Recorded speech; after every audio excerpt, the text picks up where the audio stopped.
an AppleVis original.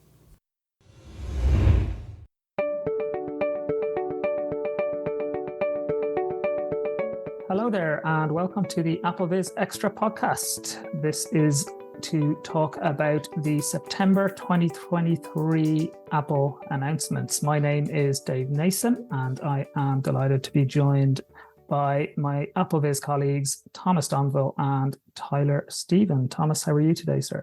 Doing great. Thank you for having us on. I'm excited to talk about these, well, not new products, but yeah, I guess it is new products.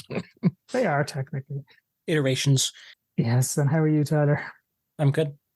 Good stuff, good stuff. Yeah, it's funny, another year goes by, guys. I guess just like, here we are again. Is it 12 months since we were talking about the iPhone 14 range? But there you go. Just another year packed in with new stuff. Absolutely. And this year, the event was called Wonderlust. So let's see how much wonder they brought to you. So I suppose, we kind of knew what to expect, guys, but it'll be interesting to see, did they surprise us anyway, or, what you guys thought of what they've announced. We will go through them. It's two main categories, really, iPhone and Apple Watch. There was no, one more thing or anything like that in this one. They kicked off with quite a long video. Did you guys catch what that video was even all about? It went on for about 5 minutes. It was heartfelt.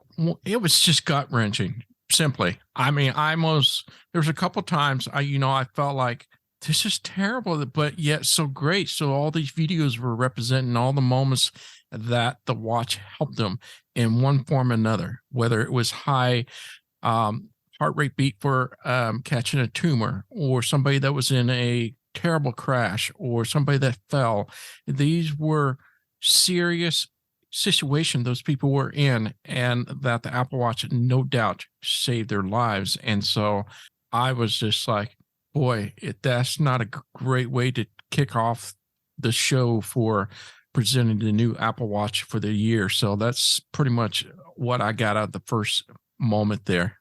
Yeah, that's pretty much it. And then I suppose what they got into was first was the Apple Watch, the new Series 9 and Ultra 2, not Ultra Series 2, interestingly, just Ultra 2. The upgrades for them are quite similar. So they both got the new S9 chip. That's significant enough because, correct me if I'm wrong, but the 6, 7, and 8 all had essentially the same chip. So this is the biggest upgrade in terms of the processor in several years. Is that right? The processor hasn't changed since maybe the S6 or the Series 6. Yeah, so S6 is when that generation came along. So 7 and 8 kind of piggyback on that. And so the S9 is the biggest update since S6.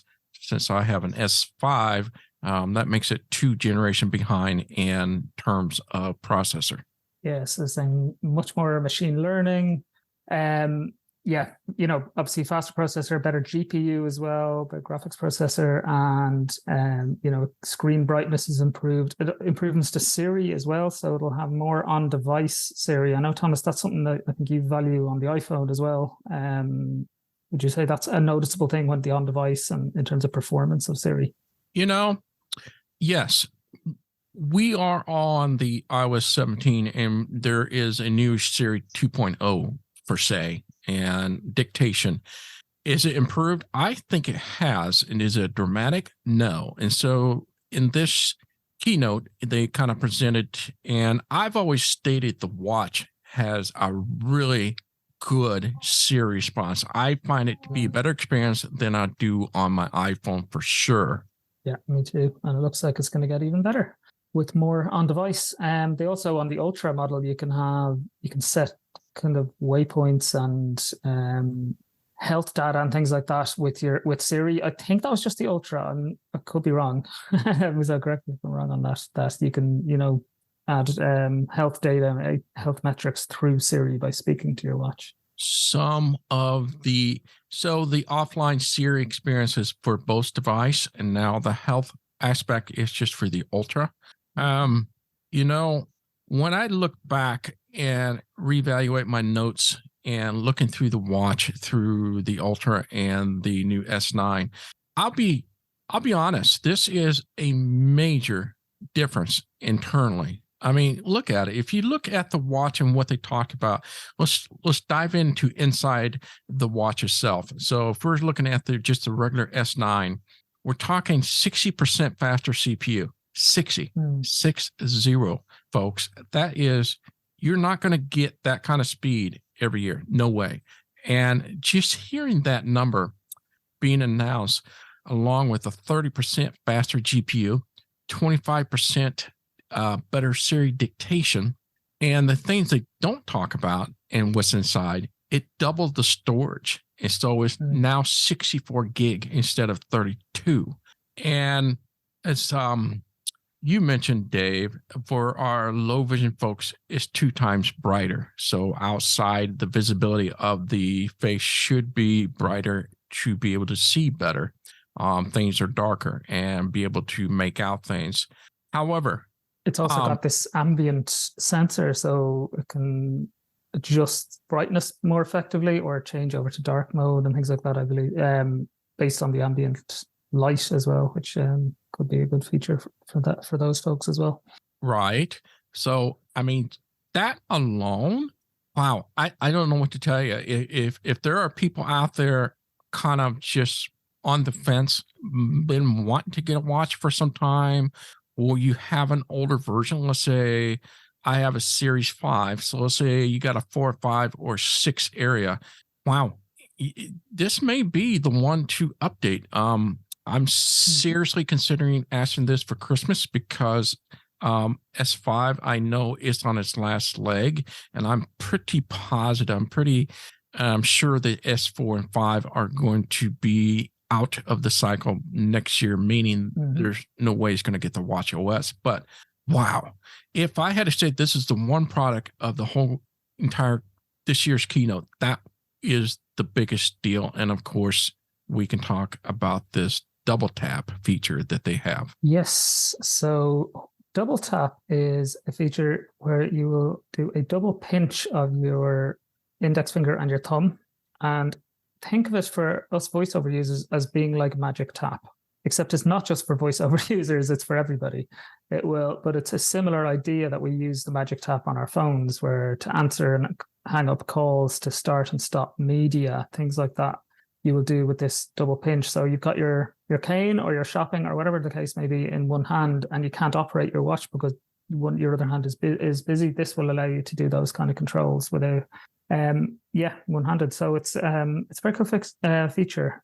Confuses me a little, and is that they kind of already had this as an accessibility feature, but now they're bringing it kind of like into mainstream, which is great. But it sounded to me like it's only for the Series 9, which confused me because they talked about it being, related to the neural engine and all this kind of stuff. But if it was already sort of working on the older watches, am I right there? So I think that it seems like a Magic Tap. And I don't have a watch, that's why I haven't really said much. But when they were introducing it, I was thinking, well, we've had this for years. We've had this for as long as I can remember as a voiceover user. You can start or stop something with a gesture, and that's where I don't really know the precise. I mean, if you're not a voiceover user, or if you simply just don't have another hand to operate your watch, like if you get a phone call or something and you have your cane in one hand and you're walking or something, or you can't use your other hand to touch your watch, then I could see how this could be useful. But other than that, it sounds like maybe an enhancement to a feature that's already there. Because again, I think there is a gesture mode for custom gestures, at least for accessibility, in watchOS. So that's where I wasn't really sure the true significance of a feature like this, besides the accelerometer magic of flicking the wrist and tapping your fingers together to make something happen. Yeah, I think Tyler hit it right on the head, Dave. Yes, it does exist. I think you have to customize it the way you want to, where this is just a feature. So it's not something I have to set up and then send a trigger to it. I will look into that. I am curious what you're talking about, because something like this would be useful for me, because I'm on the treadmill a lot. And one of the biggest things I hate is my timer goes off and lets me know when it's time for me to cool down and whatever not. And let's just say I must have a balance issue, because me letting my hand off the rails and just to be able to tap my watch, turn off the timer, I feel like I'm just going to fly off that treadmill. Yeah, absolutely. Right. And so this would be great. Just go tick, tick, and it turns off the timer. That would be so beautiful. I mean, that's just one of many features that I can think of, but definitely top of my head. But so I don't have a watch, but can you not do a magic tap on an Apple Watch, like a standard voiceover, a 2-finger double tap? Sure, that requires your other hand, but this is literally a one-handed operation. Yeah, it's one-handed operation. So it's the wrist the hand of the wrist you're wearing your watch on. You're pinching your finger and your thumb together, so you're not not coming into contact with the watch itself at all. So it's a very cool feature. I was just confused if I was right that they said it's only on the Series 9. I'm wondering why that would be the case. Because, as I say, it's already there as an accessibility feature on the previous watches. Right. I mean, I'm with you. Yes, they're advertising this S9 only, but you know that this could be easily detected on 6, 7, 8 easily. I think they were just desperate to trying to find a feature to throw in there. Yeah, or it could be wrong. Maybe it is on all the previous. Maybe it is part of the new OS update as opposed to specifically the Series 9, but it looks like it's just on the Series 9. But either way, I think, it's a good feature, though. It's a good feature. There's the Series 9 has 2 versions. It has the sports aluminum version, which comes in the pink, red, starlight, midnight, and silver. So we have a few options there. And then there's also the stainless steel as well, which is silver or black as well. And then the Ultra is titanium. They didn't really distinguish much between the Ultra and the other. You know what I mean? There's no the upgrades are kind of the same, so it's the new chip and that kind of thing. I don't think the Ultra got any additional features upgrades that the S9 did not get, if that makes sense. Yeah. The Ultra got a few little things that if it's important to you. So I mean, they kind of focus on that'll remember your depth.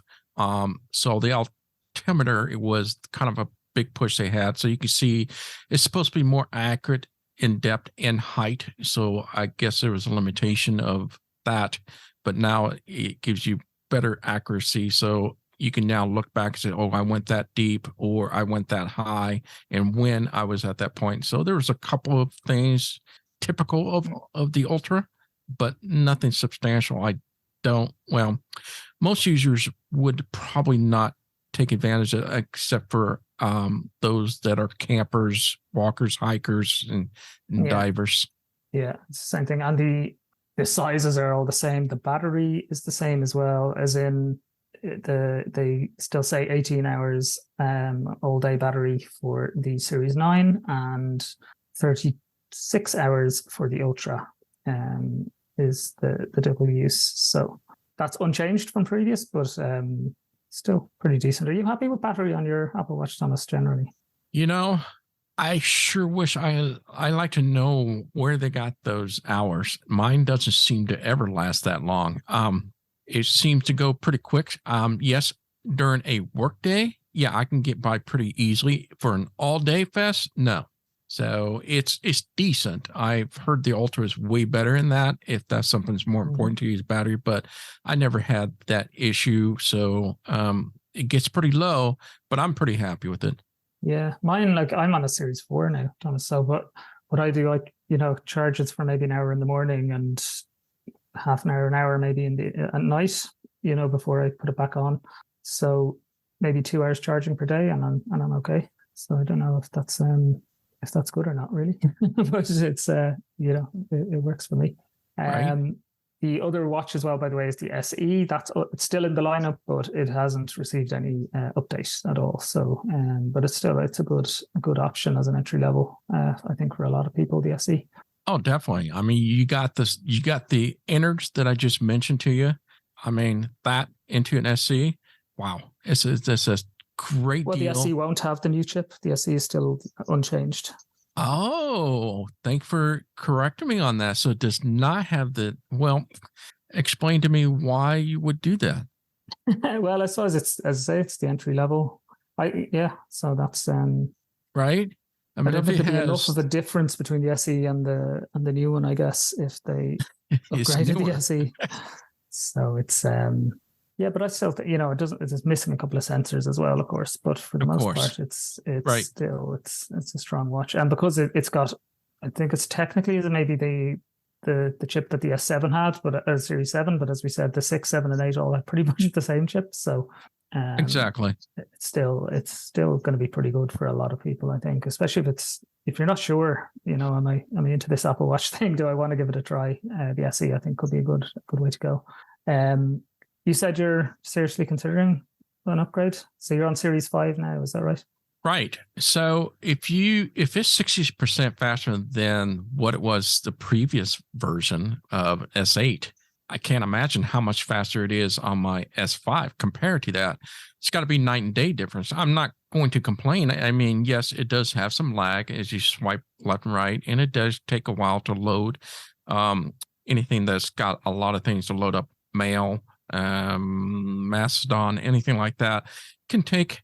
There's definitely a lag, but if it eradicates that lag and get that different speed difference, plus I'll get the new function that I didn't get before, the blood oxidation sensor. So yes, this is paid off completely. So I think I will definitely pull the trigger for the watch for Christmas. And do you think that'll be the small, which the S9 regular or the larger one or an Ultra? Regular. Okay. Yep. Yeah. I'm not much into real estate, so it doesn't make any difference for me. So it's not really. Yeah, that's fair. I'm in a similar boat as I'm on the Series 4, as I said, and for what I use it for, I'm not even that unhappy with my Series 4. It still kind of runs pretty well. I don't do things like mail or messaging really on it. It's more just kind of glanceable information and tracking workouts, tracking runs, that kind of thing. But 5 years, I think it's probably time for an upgrade. So I'm considering it again. That's what's cool about Watch is that the functionality, and you can actually have it a longer of a time before you have to replace it. So 4 and 5 is still a good watch. Yeah, absolutely. So I could go another year. The only thing that would make me consider waiting one more year is talk of a redesign next year. But you could say that's a good thing or a bad thing, of course, if you've got straps or bands, that you've bought and that may not fit anymore after a redesign, for all we know. But I think, I don't know. Yeah, it's tempting. I'd love to know what that redesign was. I want a round watch. I know I probably say this every year.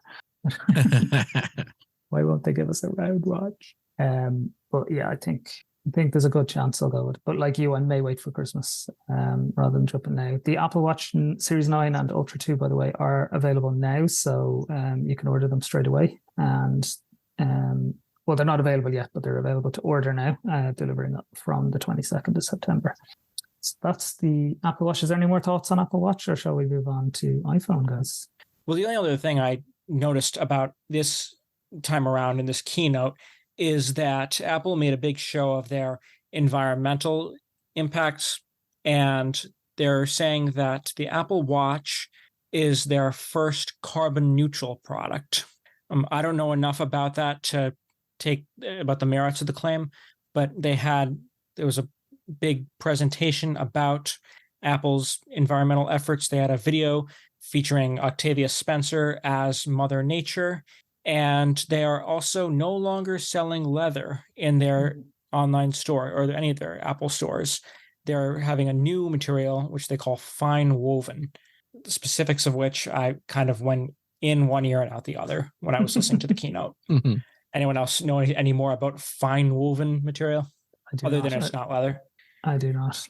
No, it's just a feel. It's just supposed to feel more silky, more kind of a high-end feel to it, obviously, to replace the leather. And then, of course, they mentioned about the Nike band being more woven in through and out, so give you nice design. So cutting down on the rubber synthetic elements of the bands. Yeah, it is an interesting one because whatever about the iPhone cases, which they won't be doing in leather either.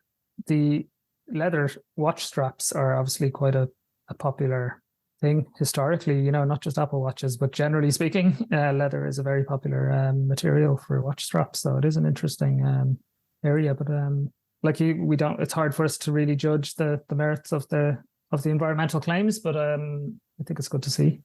Definitely. I think touting on carbon neutral product, that is a very big deal. And I think this day and age, it's great, but Apple is a big gorilla in the house. And so it's not like a lot of the smaller house will be able to do that.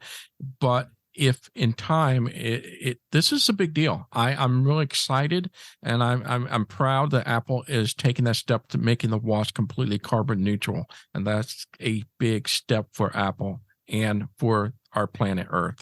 Yeah, and I think all of their products, they've said, they're not all carbon neutral yet, but they're making strides, across the line, which is great. And the other big products, of course, that they announced were the new iPhone 15 range. So again, there are 4 new iPhones. So exactly like last year, the mini is still dead and gone and likely not coming back.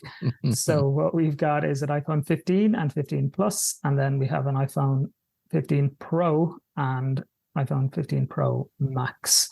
The top level kind of basics of it, it's still the 2 smaller ones are 16, what am I talking about? 6.1 inches screens, and the 2 larger ones are 6.7 inch screens. So essentially the same kind of shape, albeit with slightly more rounded edges. Not rounded though, it's just that the sharp edges have just been, I think, rounded off a little bit. The 15 and the 15 Pro, the 15 and the 15 Plus have the same chips as the 14 Pro and 14 Pro Max had last year. So they did the same thing last year. You could almost look at the 15 and the 15 Plus as upgrades or semi-upgrades of the 14 Pro. And then, so that's the A16, is it Bionic? Is that the name of that chip? A16 Bionic chip is in the 15 and the 15 Plus, which is same as I say that the 14 Pro had last year. And then the 15 Pro and Pro Max have the new A17. I think they've gone with Pro as the moniker this year. They don't call it Bionic. I don't know what the word bionic in the context of chips means. Apple just always used it. Yeah, but this is the A17 Pro, which I wonder if that's a way to make it more similar to the naming schemes for the chips used in Macs. There's M2 sense. Pro and M2 Max or M2, but there's no A17 Max for this time around, at least. So it's A17 Pro is in the iPhone 15 Pro and 15 Pro Max, and A16 Bionic is in the iPhone 15 and iPhone 15 Plus. Yeah, I can only imagine how fast these new chips are. I'd say lightning fast. If you have a 14 Pro or even any 14, you know what I mean? It may not be an upgrade that you need, but if you're on an older phone, I'd say these will be seem like lightning. The big thing we can talk about, let's get to USB-C, Thomas.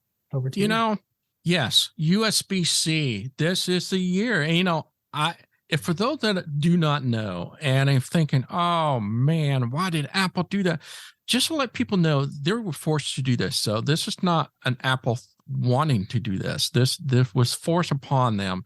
So before you think about they were trying to do this to make some more money, yes, they are, but they were forced to do this.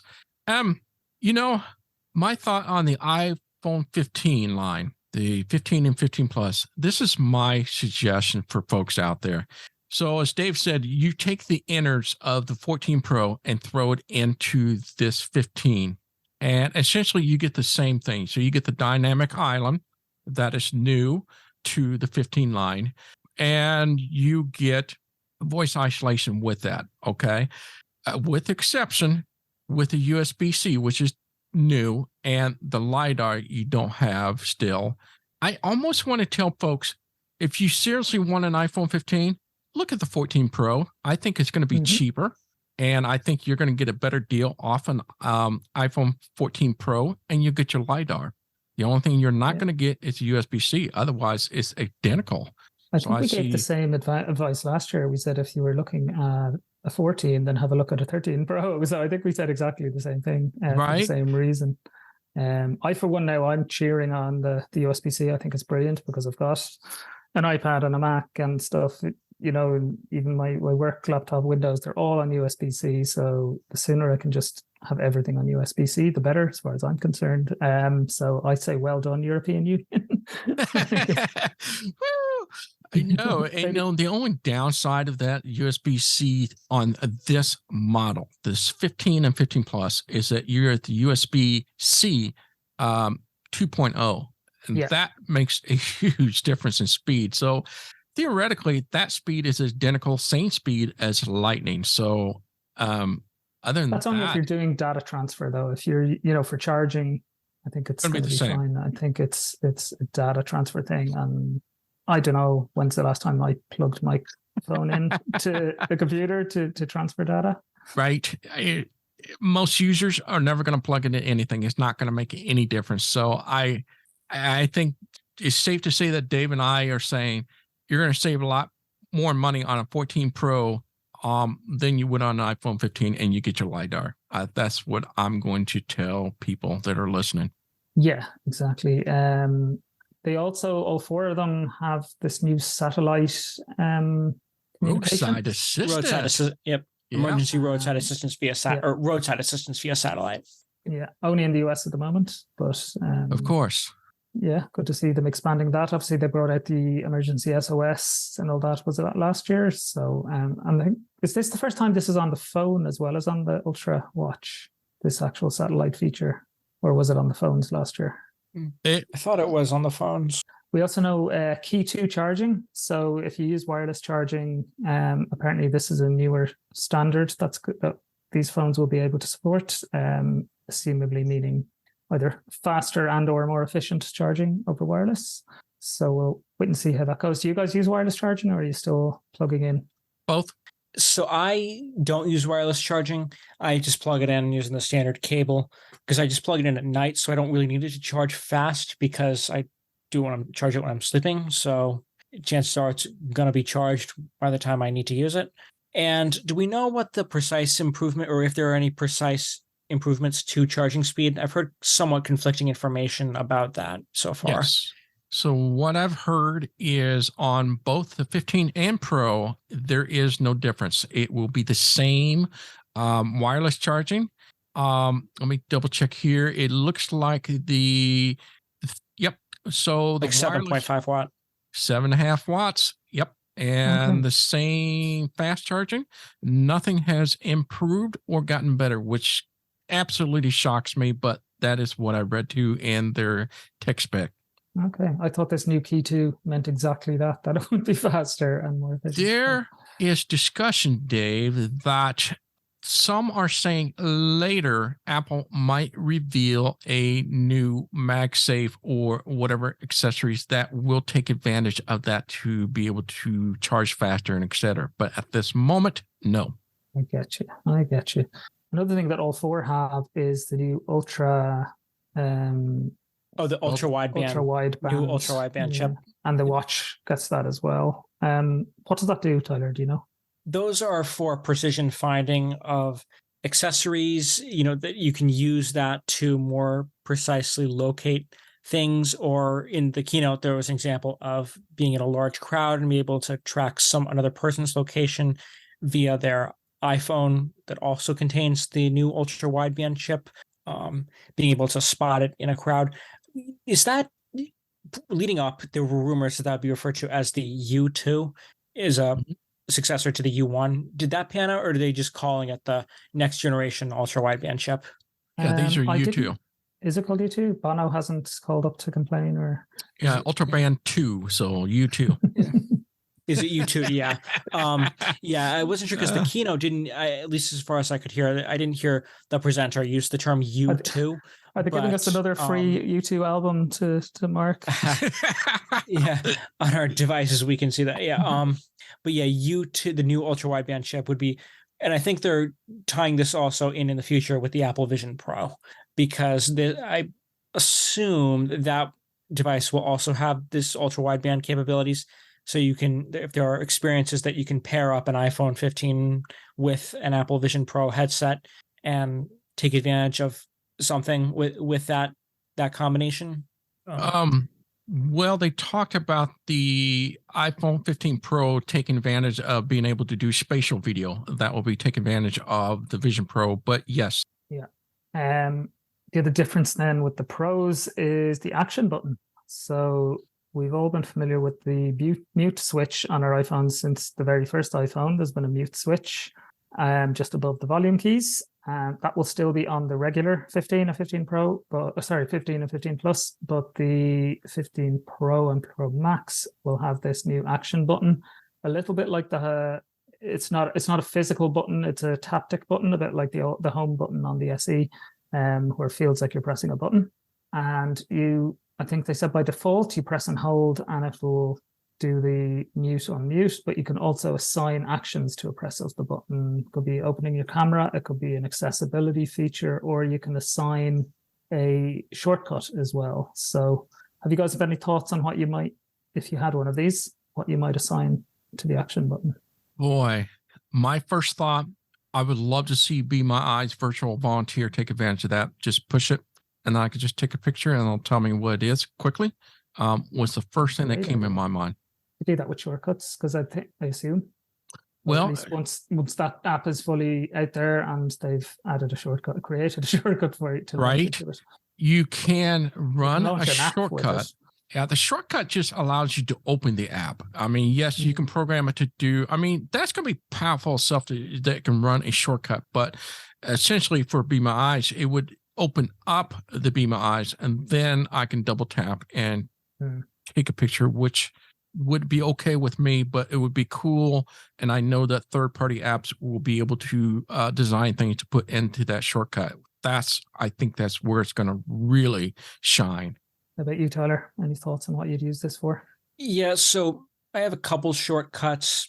I don't use shortcuts so much on my phone as much as I do on my Mac, because I like assigning keyboard because what I like about shortcuts on Mac OS is that with a keyboard, I can assign keyboard commands either via the services menu in the shortcuts app, just assign a keyboard shortcut, or what I found more convenient, a keyboard commander with VoiceOver, just assign a shortcut, keyboard commander shortcut, and then I can use it anywhere. There's no conflict with any apps.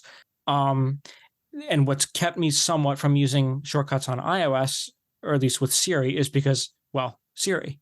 But if I don't have to use that, and if there's another way besides back tap, which I just found a little too unreliable, doesn't always work how I want it. I've tried, and sometimes the shortcut runs when I don't want it to, or sometimes I just can't get the back taps to work. So this could be, if there was a certain shortcut on my iPhone that I wanted to be able to run quickly, this could be very useful, like the action button, because it's more reliable than, say, a back tap, or more reliable than Siri. But yeah, so I mean, I've heard people suggesting, they can start recording a voice memo, which would be neat, or changing focuses, because that's also, you can obviously use Control Center or Siri to change that. But if you had to quickly change the focus, say turn on Do Not Disturb or turn on your work focus, you could do that by the press of a button, not even need to engage with your phone besides that button, that just hold down a button, feel a haptic sensation, and that's it. Especially if it let you kind of toggle, because I guess I have three focuses. I have, nothing, and then I have a personal one, which cuts out my work apps, say at the weekend, and then I've got a Do Not Disturb, So if I could, sometimes you tap in the Control Center and it doesn't give you the one you wanted, so you have to end up opening up the controls, the underneath controls, and selecting the one you want. So I could see if it worked the way I wanted. Yeah, that could be a good one. And I definitely like Thomas's idea of something like Be My Eyes. Well, jump straight in. Yeah. The other thing about the action to think about, and I thought I heard them mention this, and I don't know for sure how this works, but it sounds like, you press and hold, and that'll be your primary action to it. But it sounds like you tap it twice. I think it becomes multi-functionality, meaning that you can have multiple actions. So you can just kind of select through quickly which one you want to do. And if that's the case, the combination of the Be My Eyes focus and the voice memo would definitely be the top three for me. Yeah, definitely. We'll see how it pans out, I guess. There's a material change with the Pro as well, which is that it's now going to be titanium. I don't know, Tom, I don't think, Tyler, you've an SE. I think you don't have a Pro, do you? Whereas Thomas, I believe, does. So you can talk to the weight and stuff. And do you think the titanium finish will be of benefit, or does the weight of the current one bother you? Well, that I thought about that, Dave, and that's a great question. I did read an article about a journal. A blogger did get the advantage of holding his old 14 Pro and the new 15 Pro, and he was surprised, and I was too, because I'm thinking, oh, it's going to be a couple grams less. They boast, oh, it's 2 grams less. Well, this guy's just saying you can tell the difference in it being lighter. I think it's almost 10%, they said. Yeah, that's what they tout. But he says once it's in your hand, you can actually feel the difference. Now, 10%, folks, I know it's like a brick now. Is it going to be that much of a difference? Is it going to sag my pants less? Probably not. So I love the titanium idea just for the fact it's stronger, not so much because it's lighter, but 10% light. I will take it. I will take anything to make it lighter. Yeah, it's it doesn't seem like a bad thing anyway. We could say that, right? So. You don't really think about it. Now, when I hold a Max, that thing is like it is heavy to hold. Yeah, yours is just the regular size, I take it. Yeah. So Thomas, I was joking with you earlier that every year you say you're not going to upgrade, and then a few days later you tell us that you've upgraded because you got a deal. So, okay. Do you think you will? And I'd imagine, given the advice you've given to listeners, you wouldn't go from a 14 Pro to a 15, but would a 15 Pro perhaps be in your future? Let me give you some pros and cons that I think in my head. All right. First of all, lighter, doesn't make a big difference. You got to say the action is big. Okay, that's huge. That is something that is totally brand new and something they haven't done a design change in 16 years. So that is huge. It's a new button. That alone is a big pro, right? Mm-hmm. And the USB-C we talked about, that's another huge pro. And this being USB-C 3.0, however, I mean, realistically, Dave, is that really important to us? USB-C, yes. 3.0, no. I mean, it's not like I plug it in and notice anything different. So let's talk about the cons. So yes, it does have the brand new A17, which we haven't seen a major update in a chip in 3 years. And so it sounds big, right? But we're only talking about a 10% faster CPU. So 10% faster than what we have on the 14 Pro. So that's, to me, wow, that's not a lot of difference. I don't think for you, I think coming from a 14 Pro, I don't think realistically you would notice a difference. Exactly. So, and however, the 20% faster GPU, that's pretty substantial, because you got to give, on a rule of thumb, 10% is an average you should see on a chip update each and every year. Anything beyond 10%, then we're looking like, wow, that's pretty good. Of course, they were boasting how now we're able to get game console quality Assassin's Creed game now available on a mobile phone, first time ever. That's huge for a gamer, not for us, really. However, they spent a lot of time on the camera as well. But right. And again, do I put the camera in the pros and cons? Not really. It's straight in the middle. Yeah, it's nice that I'm able to zoom in further or whatever. Macro mode sounds great. 128 millimeters optical zoom sounds great. For those blind, does it really matter? To me, no. The other cons is it has the same battery life. No difference in battery life. Same fast charging, same wireless charging. And so it comes down to, is it that big of a difference? The only thing I can think of is that USB in action. Is it worth going up? That's entirely up to you. Now, you're asking me, it's the same price, which I was shocked. I was very surprised. I was telling Dave, each year my cell service always throws something at me, and when I was looking at it before the show, they were wanting to take my device and give me an iPhone 15 completely free. The iPhone 15 Pro, it's going to be completely free because of the trade-in and what I have on an additional in funds that is still in there. So in other words, I can get an iPhone 15 Pro for free this year. That's just my situation. Am I going to do it? I don't know. If it's, people say, well, if it's free, why don't you do it? Because it's going to probably raise my monthly payment just a little bit because I did pay a lot less last year. And I'm honestly, is the action button enough? I don't know. At this point, it wouldn't surprise me if I did, but it's not like I got to do it. So that's where I am. That makes sense. I mean, I think I would have said the same last year, the year before as well, that the days of really needing to upgrade or feeling even a particularly strong desire to upgrade every year are probably behind us for most of us. If you have a 14 of some description, odds are you don't need a new phone, but unless you're a real enthusiast, you really want something in there. But if you're on kind of older ones, if you're on a 10 or an 11 or a 12, that's where you might be thinking, there's enough here now for me to make that next jump. That's the boat I'm in. People who read my blog post earlier this summer will know you're a mini guy, right? Yeah, and I had to go on Samsung for 6 months and came screaming back to the iPhone, and I'm on back on my 12 mini, and it's still quite nice. It's still running nice. I could get another year out of this if I wanted to, but I do kind of feel like just sometimes it's a bit laggy in certain areas maybe, but for the most part it's working great. But there's things like the USB-C, the action button, the fact that the performance I'm sure would be noticeably better, even if my 12 is fine. I'm sure I'd notice it though. The leap from 12 to 15 Pro. The dynamic LiDAR island as well. I'm just curious. I've never had LiDAR. I've never got to try those things. I don't know if I'm missing much, but I'd be curious to try them. So I think there's enough there for me to kind of think, it's time to make the leap, albeit I'm sad to give up the mini form factor.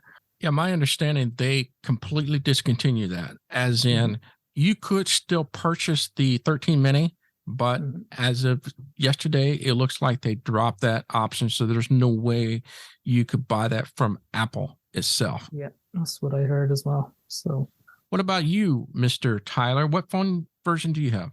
I have an iPhone SE 2020 that's beginning to show its age. So, and that's an A13. So I'll probably feel if I end up upgrading, which I'm leaning toward the iPhone 15 Pro for a couple of reasons. One is for the chip. I can get the most up-to-date chip as of now that provides a sense of future-proofing, so I can keep my phone for a while, because I used to be in the camp where I'd upgrade every year or two when iPhones, like each iPhone came out with some great new features, some massive leap in performance. But I think phones have stagnated to the point today where, like you said, I don't think there's really the same need to upgrade every year. Like I'm keeping my phone in recent years, kept phones for longer than I did previously. And so if I get the most state-of-the-art chip, then I can make sure I can be as future-proof as possible and be able to keep my phone for a reasonable amount of time and continue to receive software updates, which is a major plus, particularly of iOS and the Apple ecosystem. Let me bounce something off you, Tyler. That if the chip is big, I agree with you. Is the action button or the LiDAR, is that something that really high up there or not really? LiDAR is as of right now a bit of a curiosity for me. It has been for a while. Reason being, when it was first introduced to the iPhone in 2020, there was a lot of potential for it. At that point, there was people detection. They added door detection last year. And those are features that, like door detection, for example, I don't think I would use every day. But if I was, for example, traveling on my own in an office building or a strip mall, and each door felt like the same, and I needed to go into a particular store or office, the idea of pointing my phone and hearing what each door I passed was, if there was signage on the door, especially a door that didn't have braille signage, then I could see that being useful. People detection, a fairly marginal use case for me. Only thing I could think of, if I was on a line, didn't want to, if I was in like a particularly long line, didn't want to physically bump up against another person in a public space, I could theoretically use a feature like people detection to know how far away someone was, if they were 6 feet apart or whatever, and try to keep up with the line more discreetly. But that's being discreet is obviously quite relative because you just have your phone out. And point and speak is a feature that when I first heard about it sounded like it could be a game changer for someone like me who's totally blind, who has appliances like maybe a heat thermostat or for an AC remote or a microwave, fitness equipment. There's so many things now that are so digitized and they have touch screens or non-tactile buttons where something like point and speak could work. The impressions I've heard from others are somewhat mixed. So if that was the only thing, if the only differentiator between the Pro and the standard models was LiDAR, I probably wouldn't spring for the Pro because, like I said, it's a curiosity. I'll check it out if I get a Pro. I'll check out LiDAR and see what benefit it offers in terms of point and speak or door detection or possibly people detection. But that wouldn't be the main reason. And as far as the action button goes, it's kind of like how I felt when the Shortcuts app first came out. Like maybe I'll find a reason to use this. Maybe it could be more convenient, but nothing comes to mind immediately. So I'll just have to see as time goes on, learning how other people use it, as well as if I think of some use for my phone that I could be substantially faster with a shortcut, for example, use the action button instead of, say, Siri, similar to how I didn't think when shortcuts came out on macOS that I would use it much. Today, 2 years later, I use it there's a time, if I need to set a 10-minute timer, rather than going into the clock app or telling Siri, set a timer, I can just do a keyboard command and that shortcut will run. Same with, HomeKit accessories, like a smart plug. I can turn things on and off with just a flick of my finger on the keyboard. So I'm doing that with the phone. It really could open up more possibilities for productivity and really automating repetitive tasks. Yeah, makes sense. Yeah, you feel similar to me about LiDAR anyway. I'm definitely curious about it. But yeah, is it on its own? Would it be worth springing for the Pro? Maybe not, but I think there's enough there for me that I'll probably go for it. And like you say, that future-proofing is great as well.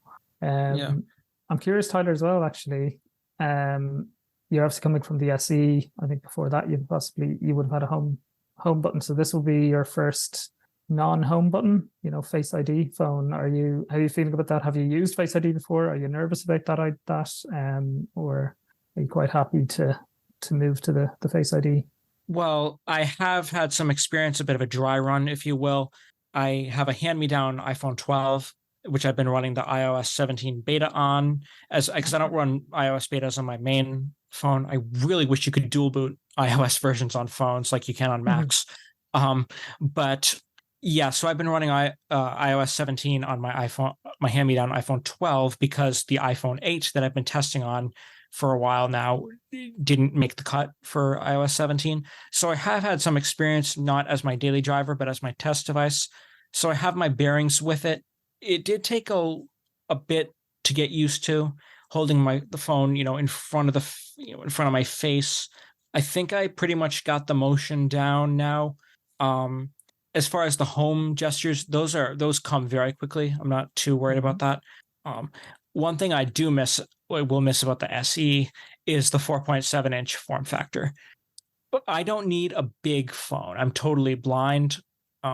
That's why I wish the minis, it would be confusing from a marketing and consumer standpoint, but I wish they had an iPhone Mini Pro, like a 5.4-inch Pro level phone with LiDAR and the state-of-the-art chip and other Pro features, but in the small form factor.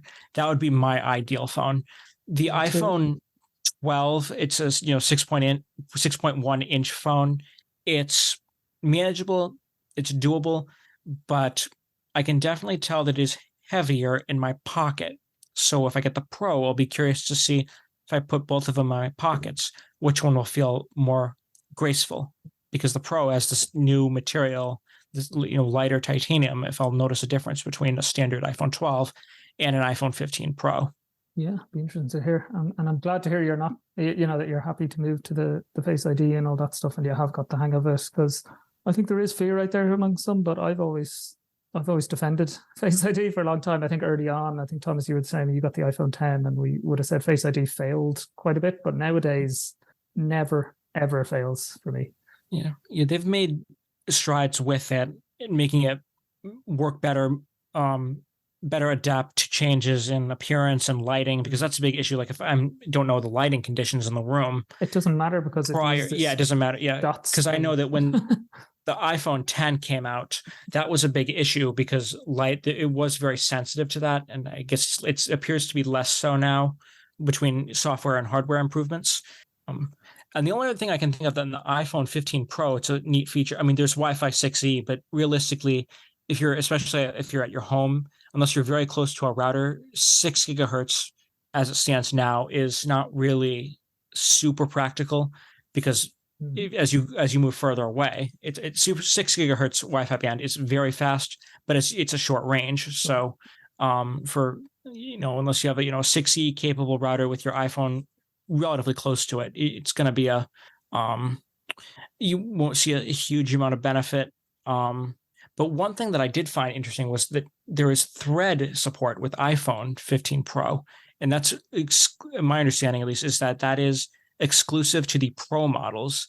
So you can't with the iPhone 15 and 15 Plus, but you can use Thread integration with the iPhone 15 Pro and 15 Pro Max. And of all the products to include Thread in, I'm a little confused why the iPhone has it and not the iPad. Because can you explain what it is first? Yeah. Oh, yeah. Thread. It's a long-range radio networking technology. It's similar to Zigbee. So for smart home devices, you can, for low bandwidth but high range, you can use it to, like the Apple TV has it, HomePod has it. And the idea is that it can mesh up with other Thread accessories and create this redundant. Is the one that was created with Amazon and Google. Well, that's Matter. That's the software side. Okay. Yeah, that's the software side of it. Matter is something that can be integrated into smart home products, whereas Thread is the hardware spec for the low bandwidth, long range radio. So you have these Thread accessories, and they can mesh up, and they're supposed to become more reliable as there's their redundancy. And so, like in my experience, I have a smart plug at my house that has Thread, but it also has Bluetooth. So, and if I want to use it out of Bluetooth range, I have my Apple TV that accesses the Thread Home Hub, so I don't know what the point. It says, only thing I said was, it was like future HomeKit integrations can be used with Thread on the iPhone, but I don't know what purpose it serves now, because if you're close to a Thread accessory, you can use Bluetooth. And if you're further away, you can use your Thread Home Hub. So I don't know what the use case for that would be now, but there says something about future home integrations. So I'll be curious to see what, if there's something in the future that make more sense.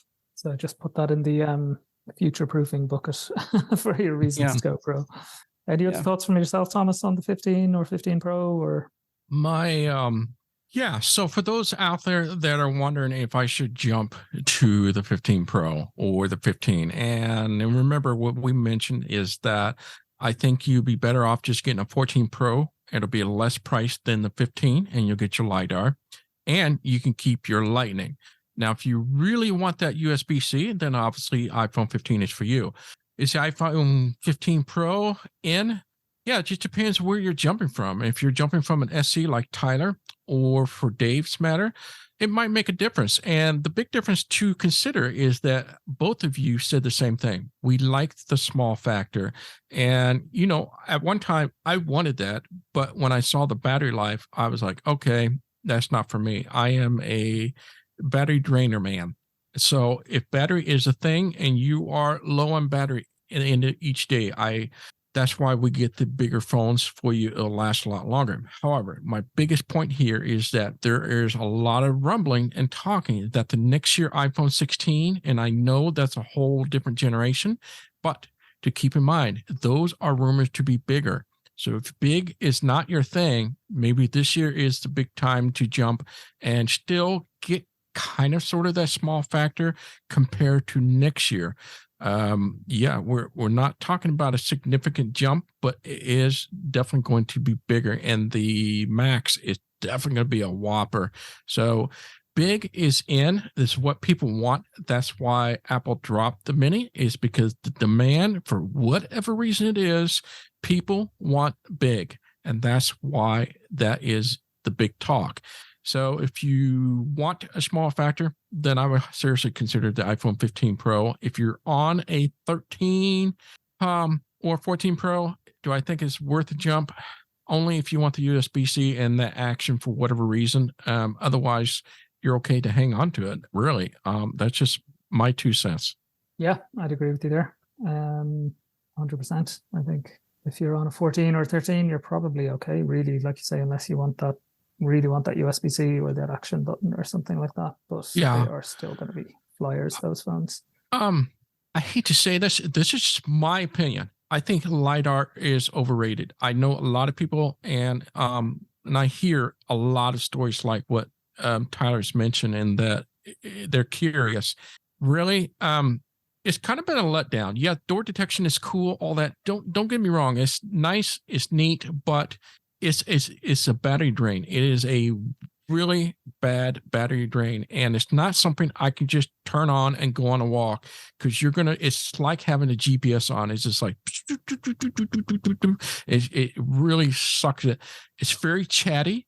So if I'm in a hallway with lots of doors, it's constantly talking. Door, look at it here. Door over here, left, right, door to the right.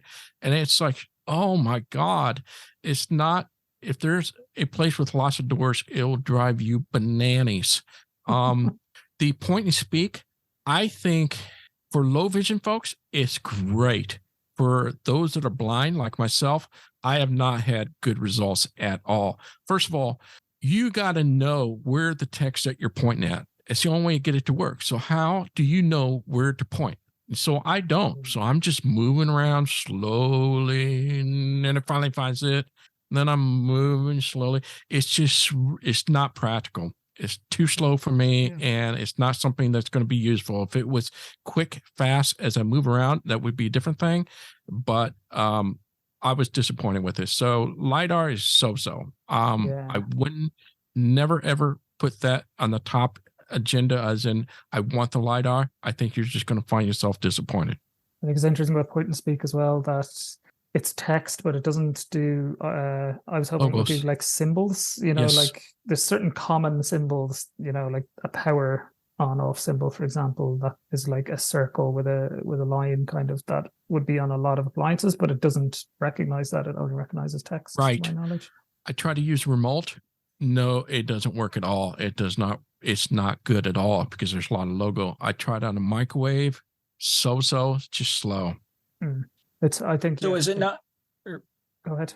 So is it not great at tracking finger movements? Like if you're pointing something, is it not very precise at tracking where your finger is pointing? Sure. It sees the fingers. Great. It's fast. It's entertaining. It's like, boop, oh, I see your finger. But if you're in between two buttons, it's not going to say anything until you're right up. Whatever you have the pointer. So mine, I have it set to if text located above my index finger. You got to be precise. It's got to be in this box before it will tell you. It's not like I'm on the left side of it. It's not going to work until I'm directly under it. Yeah, and if you're your finger obviously can't be covering it, which is where someone with low vision can see. The idea, I suppose, where it's really good is for low vision folks who they can see enough to see where the writing is. They just can't read the writing. Correct. So it's just think of that. You probably have seen experience where you got to get this barcode, but it has to be within this box.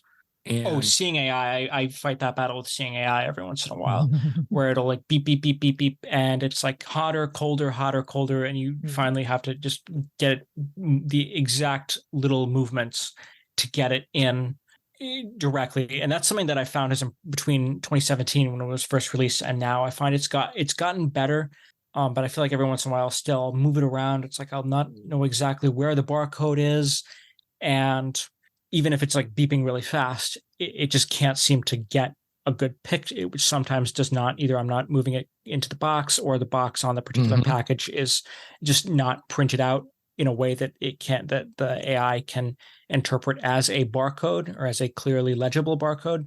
But yeah, so that's, I'd imagine that door detection and people detection, or any of these LiDAR features are at this point. And that's something that it's a shame in a way, because if it was more useful or more frequently used, that'd be a great use of the action button.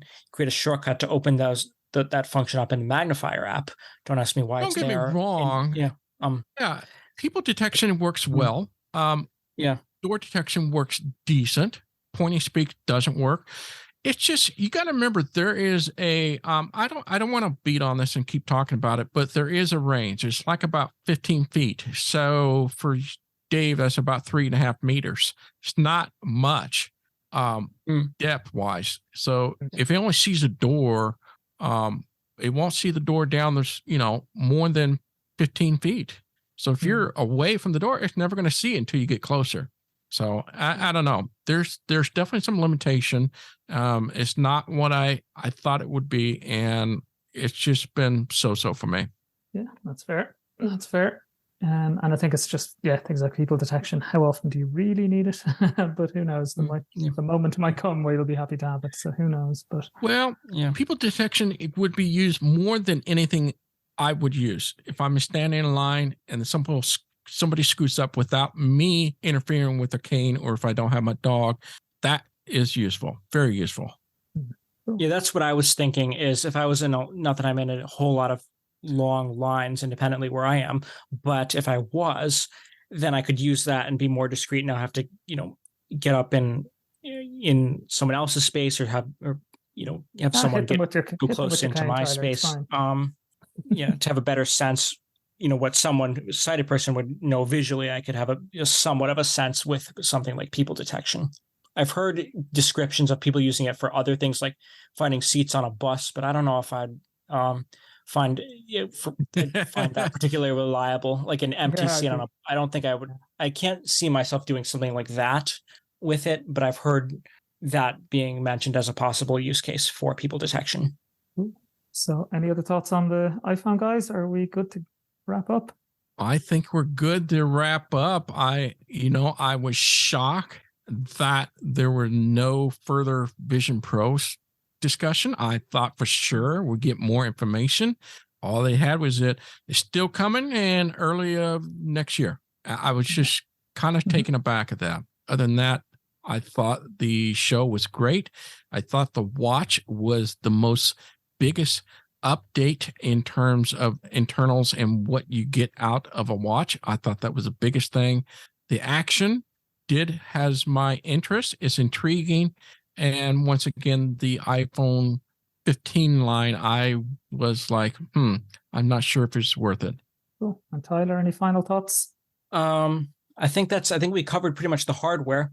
And as stated in the article and other places, iOS 17, watchOS 10, and tvOS 17 will be available on Monday, September 18th, and macOS Sonoma. And I did not see this coming, because typically macOS releases are in October, but the last time they publicly released a new version of macOS in September, it was back in 2018. But this year they're releasing macOS Sonoma the week after, on September 26th. So AppleVis will have coverage of all those releases as they get closer. Yeah, absolutely. So do check out, Tyler mentioned the article there. Alex from the team did his usual fantastic recap of everything we've talked about today, if you want to have that quick guide to what Apple released. And then from next week, from Monday the 18th, or even maybe a little before, we'll have lots of coverage of the iOS 17, iPadOS 17, watchOS 10, and then the week later, macOS. So lots more content coming your way. Do check out applevis.com for all of that. Thanks to you, Thomas, and thanks, Tyler, for joining me. Thank you, too. Thanks. And thanks for listening.